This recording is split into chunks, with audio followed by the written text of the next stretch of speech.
Hey there. You're watching the Jessa Channel on YouTube.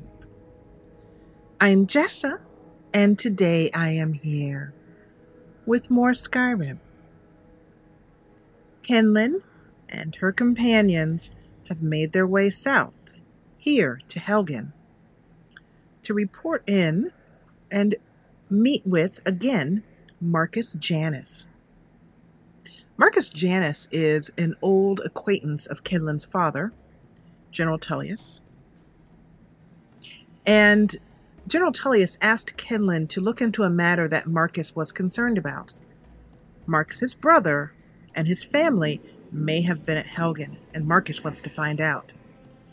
He's also very interested in the possibility of rebuilding Helgen, which matches with Kinlen's desires to rebuild Helgen, in the imperial name, of course, to present to her father.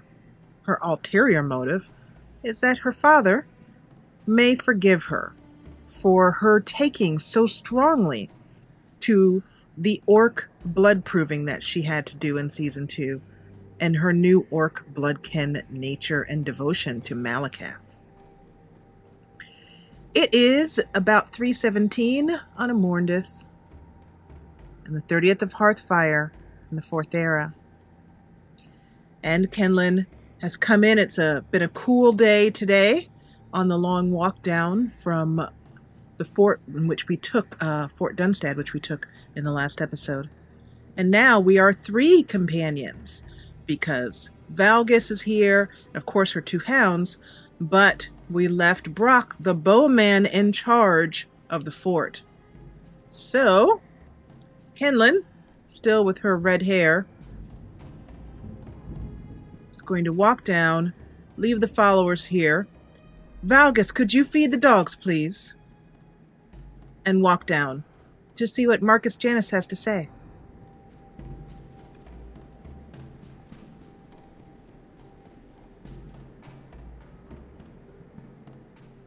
The tip of one of Kinlen's swords bangs against the steps as she crosses down. Oh!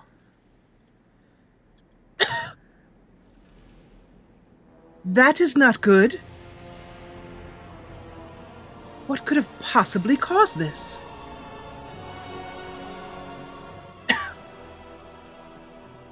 Surely Marcus must know about this. Obviously, if he is staying here. It seems as if Helgen will be a lot more trouble than I thought. If the stonework is this faulty.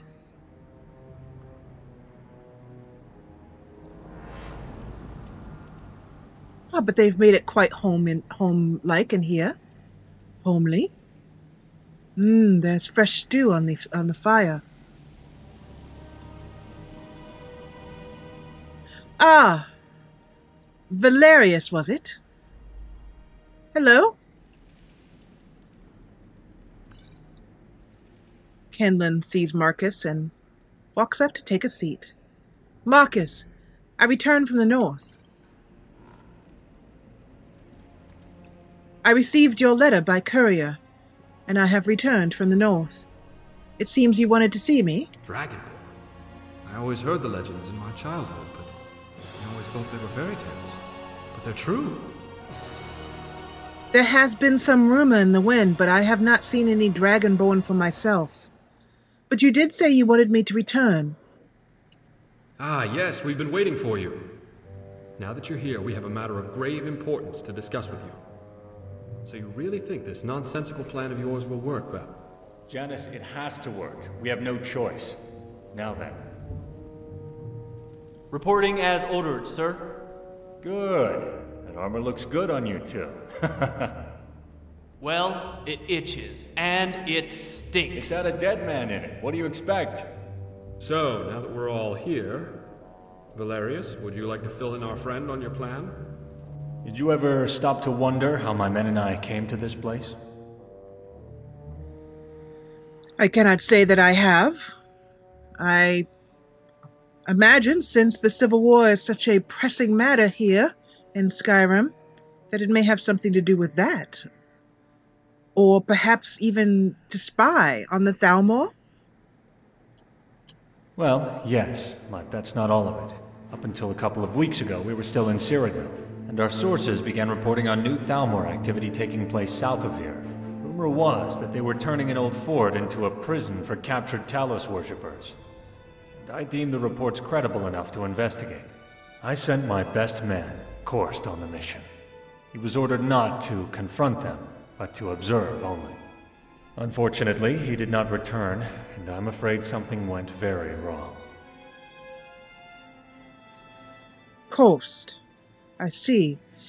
Tell me, how long has he been missing? Has it been days, or weeks, or even a moon or more? About 2 weeks. After 1 week went by, we'd started to fear the worst, so we mobilized and came here. Finding Korst is the main reason we're here. This fort gave us the perfect spot to rest, resupply, and prepare to find out what happened to him. So, we eliminated the bandits, took over the fort, and tried to blend in and not draw attention to ourselves. A good plan, but I assume you have another? For some way to find this Korst? Yes. Fortunately, the Imperials left everything behind when they abandoned this place. It looks like Elenwen herself was here. Elenwen. Yes, the Thalmor ambassador. I have seen her on several occasions at the Blue Palace in Castle Dahl. I was not here in Helgen myself, but my father did report to me that Elenwen was here, among others. I need you to pose as an Imperial officer with orders to transfer Korst back to Elenwen for interrogation. Legion prisoner transfer parties always travel in groups of 3, so Falco and Sienna will be going with you. As you can see, they're already in Imperial uniform, and you must do the same if this has any chance of working. We found some officer's armor that should fit you, and Alton put a little enchantment on it for you. It's only worn by high-ranking officers, so it should help you carry a bit more influence. If you have any other powers of persuasion, this would be the time to use them.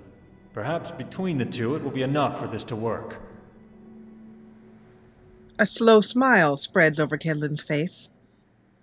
Powers of persuasion, you say? Well, it just so happens that I have been sent on numerous infiltration missions during the Civil War, and another is no problem. However, no matter how glib my tongue may be, I will need more than that. Do you have some sort of paperwork I might be able to show them? While searching the fort, we found a communique from her own hand, and were able to forge a transfer order to give to the men at the prison. If the Thalmor officers question you, remind them you're a special envoy from the embassy, and they had best comply. Hopefully it'll be enough, but if not, you may have to resort to the old-fashioned way of negotiating. Ah, the old sword and shield method of diplomacy. This prison is sure to be heavily guarded. No matter how good myself, your two here, and my companions above are, I don't think we can take on an entire prison of Thalmor. Yes, it certainly will be. And make no mistake, those Thalmor bastards are beyond brutal. And I've heard there's a particularly ruthless justiciar named Arundel who may be in charge there. If it's the Arundel I know, you can be certain he will kill you on sight, so you must be careful. Understood. If Korst is alive, which is doubtful, I will say, in a Thalmor prison, you may rest assured that we will bring him back, as whole as he may be. My father has spoken kindly over the years of Marcus Janus and their time together in the Great War, so I look forward to doing him this service, and afterwards we may be able to talk about rebuilding Helgen. Thank you, friend. You know, Marcus seems to be quite impressed with you. And well, if he trusts you, then I trust you. The prison is located south of here, on the road past Fort Newgrad, heading to the Cyrodiil border. Here, I'll mark it on your map. Here's your armor. Don't forget to put it on. Please return as soon as you can, and good luck.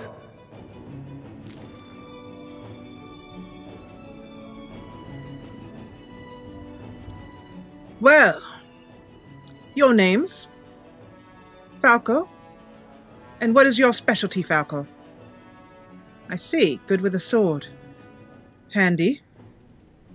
And Sienna? Ah, And your specialty? Oh, magic.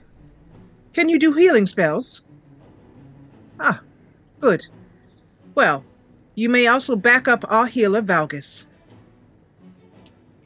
We're going to give her the power of illusion spells in battle. She gladly agrees to do so. And we're going to head over here to be with healer and set that up correctly. She will now distract the enemy with spells, and she will do healing work. We're going to prioritize healing work because I have a feeling we're going to need it. But then she'll also do different spells here as well. And also, let's set up Falco to be a defender. To defend, we'll have him defend Sienna. Let's see if I can do that. Not getting the option here in the menu. Might be because I've already set someone up.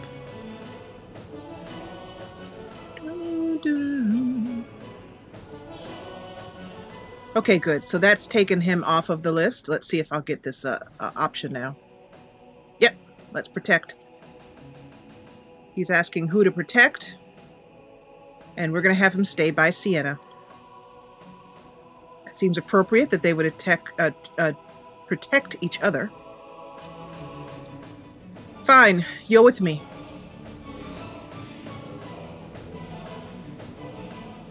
Ah, Marcus, by the way, I have some coin to give you to help in provisioning here and beginning the rebuilding process. Dragon. I always heard the legends in my childhood, but we always thought they were fairy tales. But they're true. And actually, before we do this, let's change the giver gold to 1,000. Oh, hello. Need something? No, I figured you may need something, Marcus. Here is 1,000 septums for spending for food and provisioning. He thanks her gratefully as she hands the heavy coin purse to him. He feels it tapping it in his palm. This should do nicely, he says. And he gets up, ready to take care of finding out what will be needed to take care of this place. And I'm going to set Giver Gold back to 10, so I do not accidentally give $1,000, or 1,000 coins, I should say, to various people. Just going to see if there's anything over here that we can use. I think there's a health potion over here.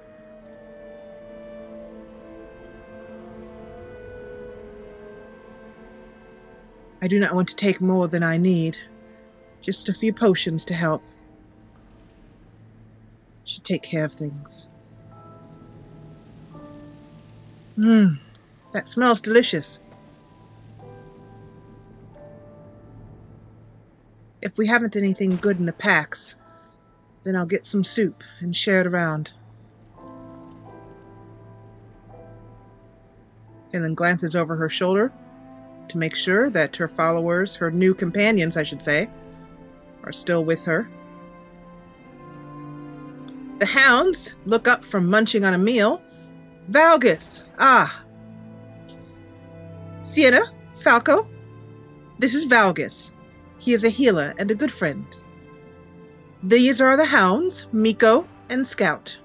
They're very kind, but, of course, take your time befriending them. They don't bite, usually. Kinlen looks around at the walls here. You know, I think I would prefer to sleep outside. I'd like to leave early in the morning.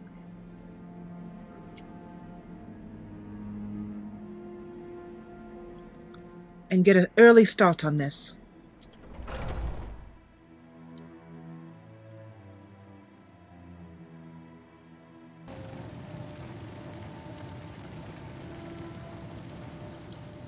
It seems that Hunter has found a place here. I left him just outside, so he must be wandering around and getting to know his new home.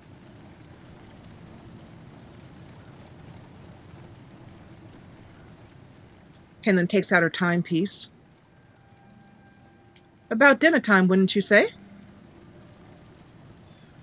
So when I played through this before, because I am re-recording some of this content, I had trouble, I tried to put Falco and Siena on amazing follower tweaks so I could have them wait and rest and sandbox and that kind of stuff. And I had a bit of trouble with it. So since they're only very temporary followers, I'm not going to bother with it this time. I just had to put up with them being right under Kinlen's armpits for the next day. Falco and Sienna, make yourselves useful. Let's make a tent. They come and help Kinlen with the tent, stretching out the canvas, staking in the logs until there is a comfortable arrangement. Now, you might be wondering, knowing this, so many of us Skyrim players know Helgen so well, that you know that there are beds inside this door here. And that was, of course, my first thought, is for Kinlen to sleep and her companions to sleep in those beds. But I was unable to use them, and I was unable to actually set them to ownership. In other words, if a bed is owned by someone else, you can use the console to set ownership to your player so the player can use it as well. But for some reason, these beds were locked down tight as a drum, and I was unable to get Kinlen able to use them. The hounds begin to prounce around as they do, and Kinlen is going to get some wood for the fire. Excuse me, I'm just moving the camera all over the place. Let's cancel that and go for this. Campfire. Let me get a nice view of a log here while she makes a campfire. I could make it outside the tent, you know, but I have just gotten used to making it in between these two. It's just simple and easy and the least amount of fuss possible. Falco, out of my way. Oh, great. There we go.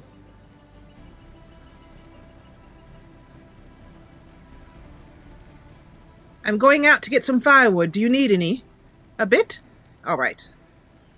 Balfring shouts his thanks over his shoulder as he continues on with his patrols. So I have received some very nice, very kind comments about the way I'm approaching roleplay with Kinlen here. And that I'm attempting to... Woo, that's pretty. Wow. That's just lovely. Let's take a couple pictures of that.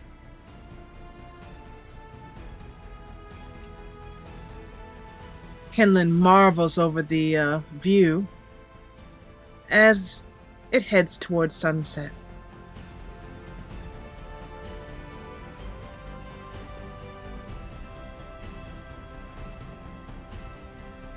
I was just checking to see if that was the west. That's north. There's west, and that's where most of the sunset is.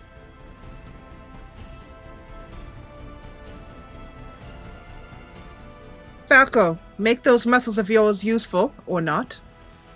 Over here, please. Kinlen mumbles rookies to herself. And let's gather some wood.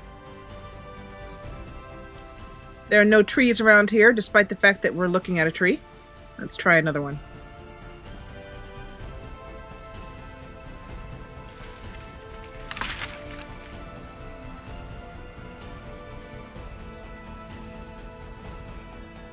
Kinlen hears Falco telling Sienna the best way to properly gather wood and make sure it's dry, even though there's snow on the ground.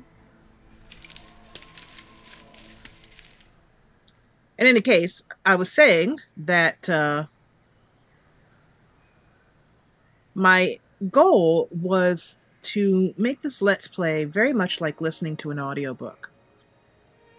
A story that's unfolding in which you have the voice of the narrator, myself, and the voice of Kinlen, and the other characters around her.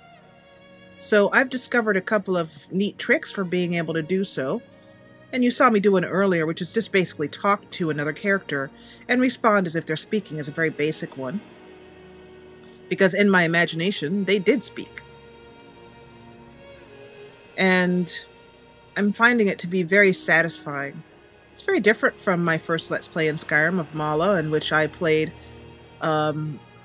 a companion or disembodied voice in her head, kind of giving her instructions. And, you know, I was not within Skyrim and she was, so I could tell her what to do or suggest things to do. Mala was a very different character than Kinlen, hot-headed and easily frustrated. Falco is still gathering wood, I see.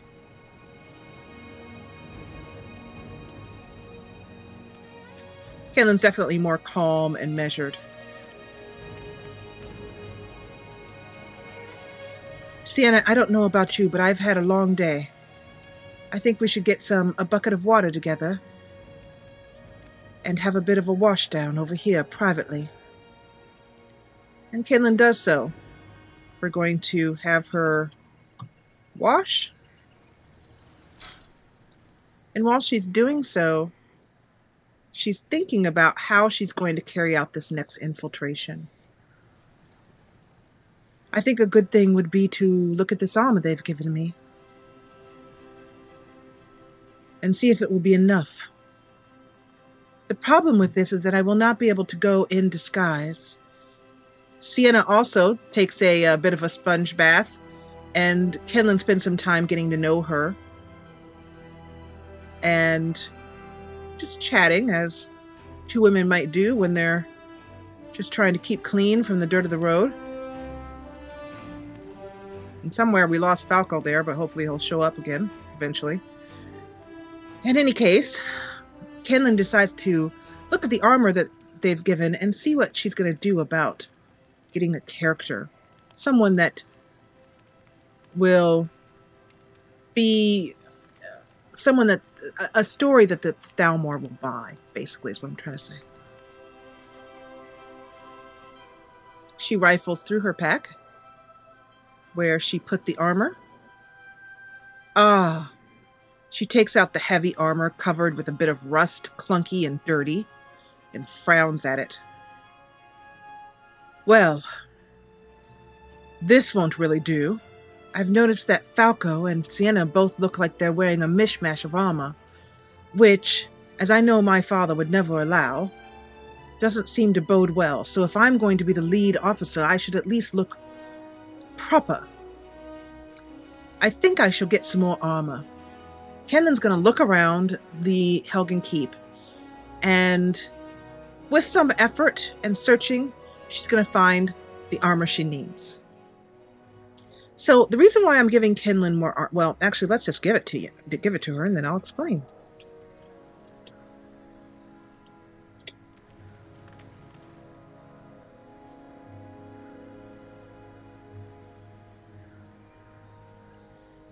After some struggling, Kinlen is able to find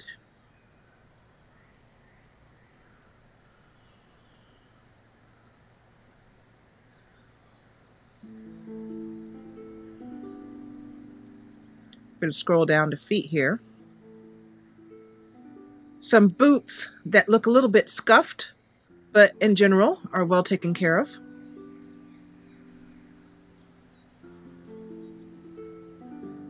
Balfring comes by and asks what she's doing. I'm trying to look for some more armor to piece together something that would be buyable, as it were, to the Thalmor. If I were to walk in there looking like some sort of vagabond, they'll never buy our story.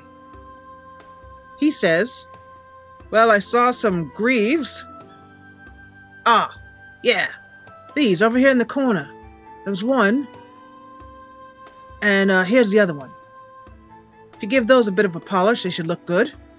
Kinlen takes them, accepting them gratefully.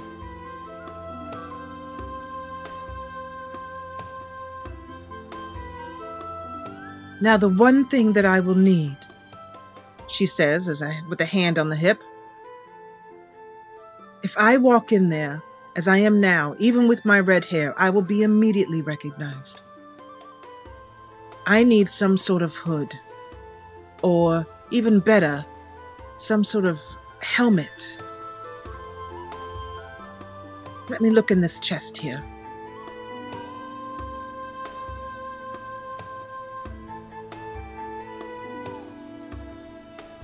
Ah, let's see. Oh, this is perfect. And it looks almost brand new. This will do very nicely. And she picks up the helmet and crooks it under her arm and walks back out to the tent.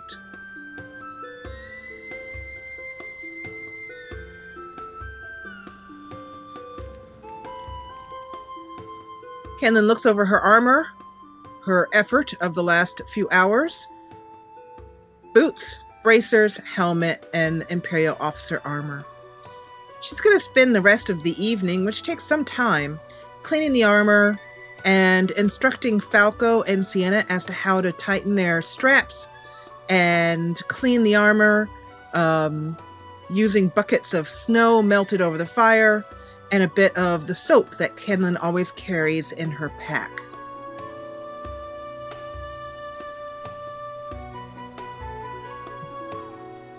This takes them till quite late at night, and Kinlen realizes that her stomach is rumbling. To finish off the evening, she passes around some bread. And let's see what kind of soup she has. Bread with a bit of egg on it for everyone to share. And I thought I had a different type of soup in here, but I guess I don't. Some vegetable soup that's been heated by the fire in the tent, with some goat cheese.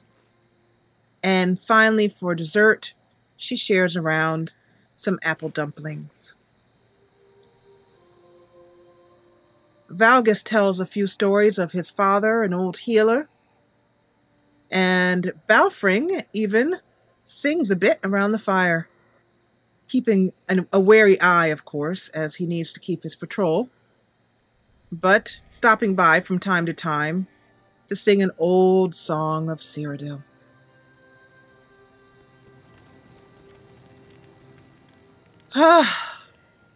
That was wonderful. Valgus, thank you so much. Your company is so appreciated. And Kinlen heads to bed. Her left leg is still a little sore, but it's mostly healed. She curls up, and Sienna heads inside to use one of the beds, as does Falco. Kinlen wants to make a very early day of it, so she's going to sleep 7 hours.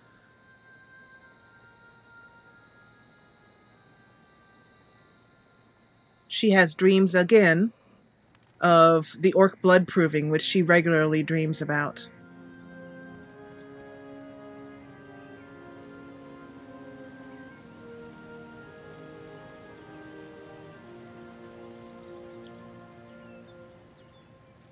Sienna, good morning. The fire's out. There's not enough wood to light the fire.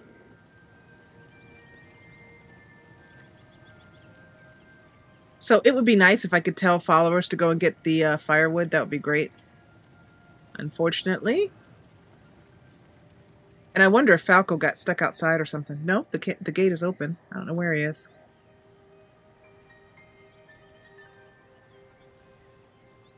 Kinlen runs out to get a bit more wood. If we go to the trees that we've already gone to, we will not get any more wood. So let's go to a new tree. One down here. Let's see how this does.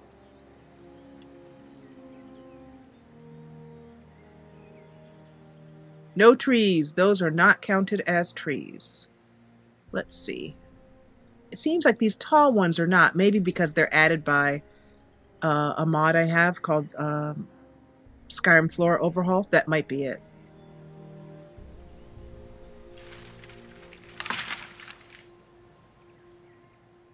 Falco. There you are.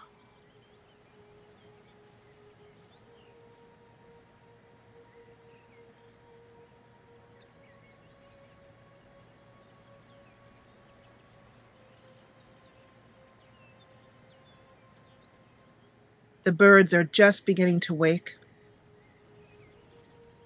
Though I do not really find myself to be a very early morning person, there's something very peaceful and quiet about being awake at this time.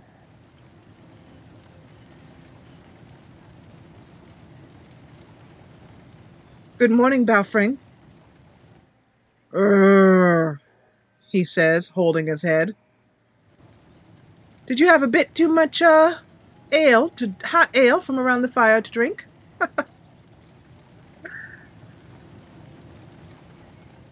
I suppose we did enjoy ourselves goodly amount last night.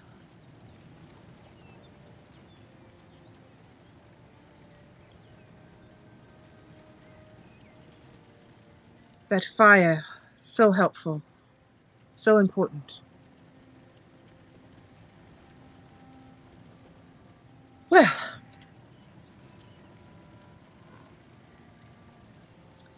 let's have Kinlen reflect on what she has learned. I think it's time. She hasn't done that for a morning, as for a while.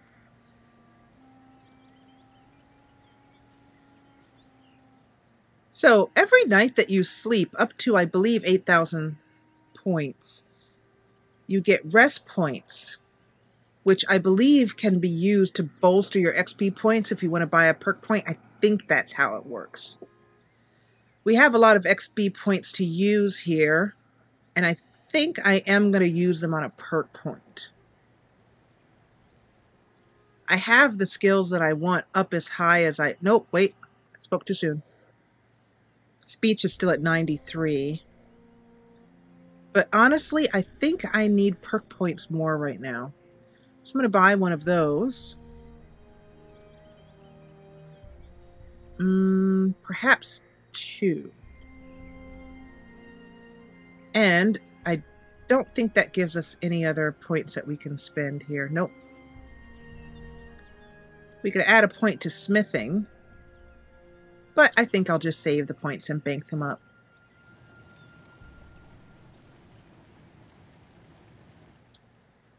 Let's head in and spend those perk points. So there's 2 perks that I wanted to get started on. One is over here, getting these dwarven autocannons. Getting the first perk in that, which is going to be very, very cool. And then over here in speech, I wanted to give Kinlen the opportunity to bribe, which she can use sometimes as part of her quote-unquote diplomacy if we need it for a story. So hopefully we can use that. She's got a lot of coin, and whereas Kinlen is definitely not the criminal type by any means, in the course of duty, as we have seen recently in Windhelm, she does sometimes run afoul of the guards. So, there we go. Those 2 perks spent. Kinlen munches on her breakfast, a quick breakfast this morning, of stuffed gourd, which she has just placed by the fire to warm up a little bit, and some Orsinian battle tea. With milk. Oops, I drunk 2 teas. With milk, as always. That for Kinlen. And an apple is a light breakfast. Kinlen's got a big stomach. Although, we shouldn't begrudge her too much because she definitely earns her trim figure because she runs and fights like, you know, just intensely. So, we're also, since Kinlen did sponge bathe and wash her hair last night, we're going to lessen her color as her red is slowly washing out. Show race menu gives us this option, and I'm going to lighten her hair by 1. Simple. A little thing like that gives me such a sense of pleasure. It's just part of the story. It shows a little bit of history of the character, and it's just opening up race menu and causing her hair to get a little lighter until it's back to her normal blonde. It's just such a joy. Sienna? Valgus, ready? Sienna says, "Don't forget to put on your armor." Ah, yes, well, that would be wise.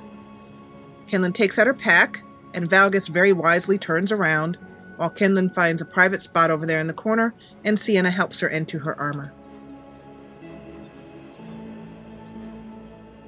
Heroic Imperial boots, bracers, helmet, the ever-important helmet, and her officer armor.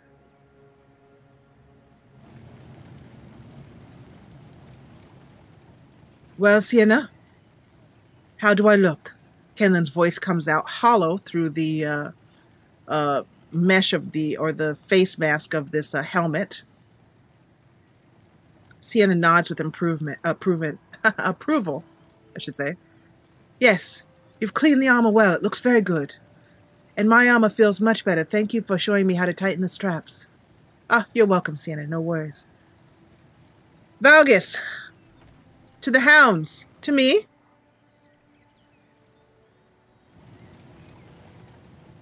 We'll leave the tent up for now, as we'll come back and sleep here tonight, hopefully, if all goes well.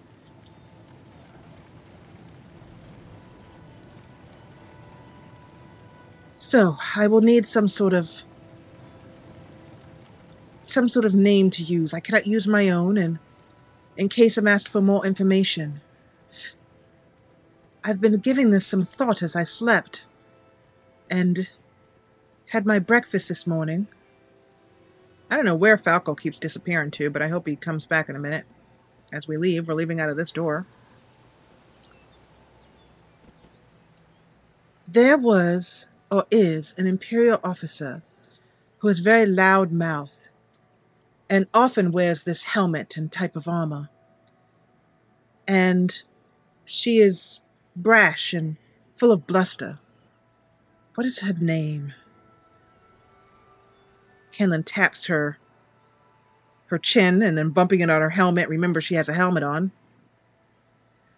It was, it's Legate, she was at Father's last dinner. Oh, yes. Legate Breveldin. Yes, I remember. Falco? Well, let's go and get him. I don't know where he is. Yes, but let's see if I could do her voice. It's harsh and guttural. I'm Legate Breveldin. What business have you to have here? Oh. Kinlen gives a slow smile. That will do nicely. Falco, where are you? I wouldn't be surprised if he's stuck behind the... Where is he? I saw him behind me and then he just disappeared. Oh, there he is. Falco? Do you wish to follow? Seems to be getting a bit stuck. There we go. Let's try it again. This is another reason why I like AFT so much. There he is. Is because this kind of nonsense just never happens with Amazing Follower Tweaks, at least this particular. Other nonsense happens, but not this particular nonsense. It looks like he's getting stuck behind Valgus. Yeah, well. I believe we are now a party.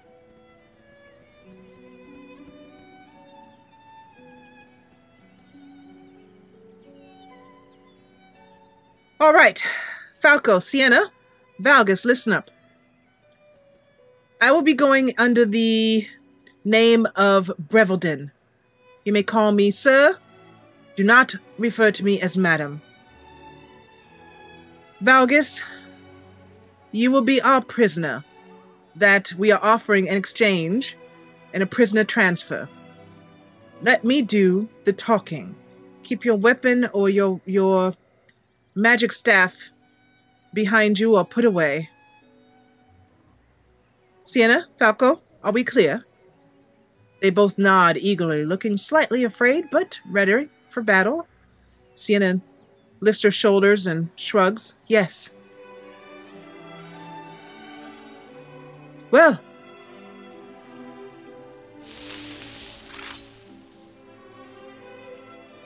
Shall we?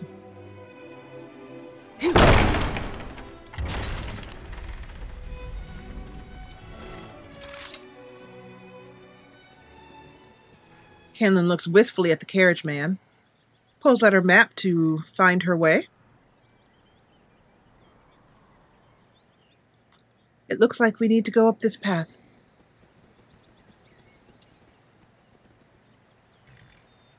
Just making sure everybody's keeping up. Okay. So, for the remainder of the trip there, I think we're going to listen to a book. This one is called... I don't remember. That's what it's called. Hold on a second. Yes, it is called The Dunmer of Skyrim. And, as always, the book is a couple of minutes long, and if we run into anything interesting along the way, I will stop the book and we'll continue it. Otherwise, we are going to trot our way down to the Thalmor prison. One more thing to note. There is a Thalmor checkpoint there in the gate to Cyrodiil that has been added by the mod called A Fight Against the Thalmor, which is a series of mods, 4 of them, that have different episodes in them, 4 different episodes, in which you can fight against the Thalmor, basically. And it's like a little tiny quest that's added. Episode 2 is the Cyrodiil Frontier, is what it's called, I believe. And it adds a bunch of Thalmor to fight. So not only are we going to be taking down those Thalmor in the prison, but then we are going to be taking down the Thalmor at the Cyrodiil checkpoint. It's going to be a lot of fighting, and I'm going to deeply enjoy it, because I love just smacking people against the head with Kinlen's sword. It's good fun. Anyway, so enjoy the Dunmer of Skyrim.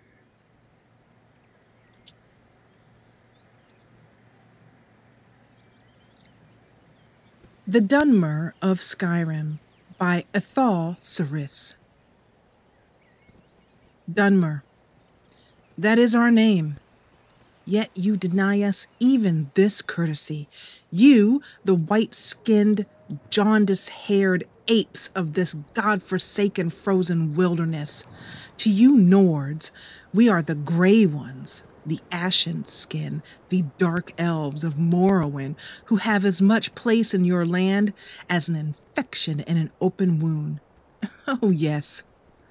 We have read your great cultural work, Nords of Skyrim, in which you extol the many virtues of your people and province and invite any visitors to come experience your homeland for themselves.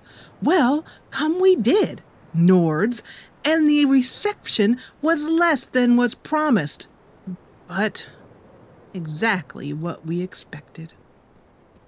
So I, Ethal Saris, Dunmer, an immigrant to Skyrim, have decided to answer your beloved book with a work of my own. And let all who read it know that Nords are not the only race to reside in this cold and inhospitable realm. For we dark elves have come, little by little, shall claim Skyrim as our own. But where, you may ask, have we taken up residence? Why, none other than the ancient city of Windhelm, once the capital of the First Empire. Yes, Nords, in the shadow of your own Palace of the Kings, where the Nord hero Ysgramor once held court, we now thrive. Oh yes, your beloved 500 companions may have driven our ancestors from Skyrim, but that was then. This is now. Indeed, one might be surprised as to just how well we've settled into Windhelm. The district once known as the Snow Quarter is thus named no more. Now they call it the Grey Quarter, for such is the reality of the Dunmer occupation. The district is now populated entirely by my kind, a victory not lost on its residents. Oh, but the Pray we do not see another. Thank you, Sienna. Some sort of foolhardy beast, and Scout shows his disdain, or her disdain for her. Let me try that sentence. Scout is basically just like, you know what? I won't say it, but anyway.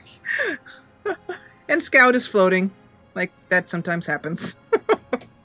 Welcome to Skyrim. Scout, get down from there. That's very rude to say the dead. To the dead.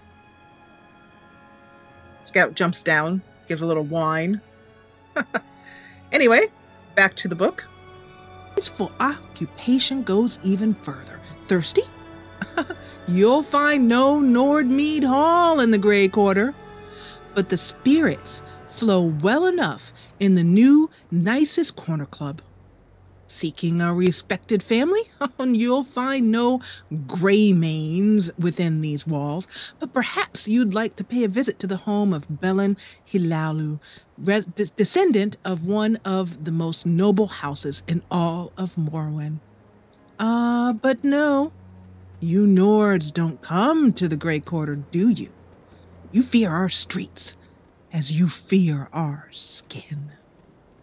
So now, children of Skyrim, you have the truth of it. You may call this province home, but you can no sooner claim it to own it than a cow can claim to own its master's field. You are just another breed of domestic animal, grazing stupidly while higher beings plot your slaughter.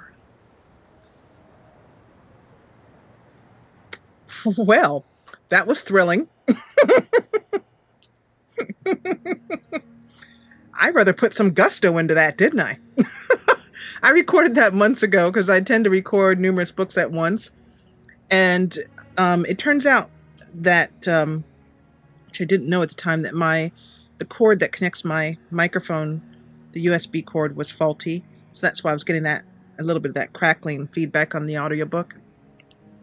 But luckily I have a new cord and everything sounds great, hopefully. Anyway, so we are here at the Thalmor prison. And I'm going to end the episode here. And in the next episode, we're going to go in and kick some butt, hopefully. That's the plan. Butt kicking and goodness.